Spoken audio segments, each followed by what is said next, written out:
ya mohon maaf Mas Roy ya, perbuatannya itu sudah. Kalau kami melihat track record Mas Roy aktif ya, untuk kemudian menuduh Pak Jokowi ijazah palsu itu kurang lebih antara 10 bulan sampai dengan 1 tahun belakangan. Berarti di tahun 2013 itu isu-isu itu sebenarnya terlupakan? Oke. Ya. Dan kalau kita lihat juga, dengan atau tanpa Mas Dian Sandi yang namanya tadi disebut oleh Mas Roy. Sudah, jauh sebelum itu sudah. Mas Roy itu emang sudah meributkan anyway. Gitu. Jadi itu hanya sesuatu yang ya diangkat-angkat aja lah, kurang lebih seperti itu.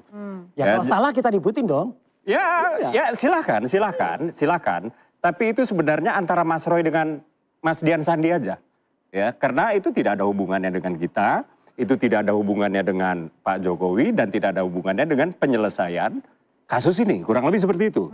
Tapi satu hal yang pasti Mas Roy, ya, premis pertama itu adalah selama setahun belakangan, Mas Roy itu telah menuduh Pak Jokowi dengan ijazah palsu tanpa memiliki bukti.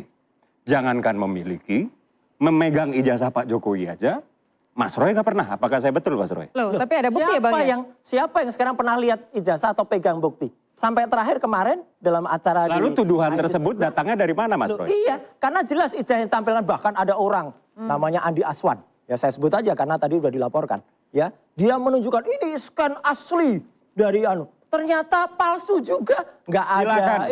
Silakan. Tapi kembali kepada Mas Roy. Karena Mas Roy merugikan reputasi orang lain. Enggak juga. Pertanyaan saya kemudian. Enggak juga. Kalau tuduhan Mas Roy itu datangnya dari mana? Udah jelas kalau itu palsu. Buktinya apa? Analisisnya udah jelas. Ya enggak, buktinya apa? Apakah Mas Roy pernah memegang atau menguasai ijazah Pak Jokowi? Ini sesuatu yang sangat konyol atau sangat lama. Kita nggak perlu pegang. Kita lihat dari namanya ahli itu bisa kita lihat, kemudian kita analisis tanpa harus kita pegang. Kan kelihatan dari ijazah itu yang tidak ada watermarknya. Ijazah itu tidak ada embosnya. Yang keasliannya itu dijamin oleh siapa? Bahwa yang Mas Roy lihat itu adalah asli. Udah, saya kan punya perbandingan. Perbandingan ijazah-ijazah tahun 85. Setahu saya, Pak Jokowi itu hanya memperlihatkannya kepada aparat penegak hukum. Nah, makanya katanya ke media, katanya ke orang-orangnya. Kemarin itu masuk Mas Freddy ini di Solo, katanya lihat. Kalau dipaksa di salah satu TV. Iya, termasuk ke kawan-kawan Projo. Ada di pihak kepolisian ya Bang ya? Iya. Katanya jadi begini Pak Jokowi juga yang mana bohong. Sudah menganggap bahwa diskursus saya jelasin itu. Diskursus kita ini sudah tidak produktif.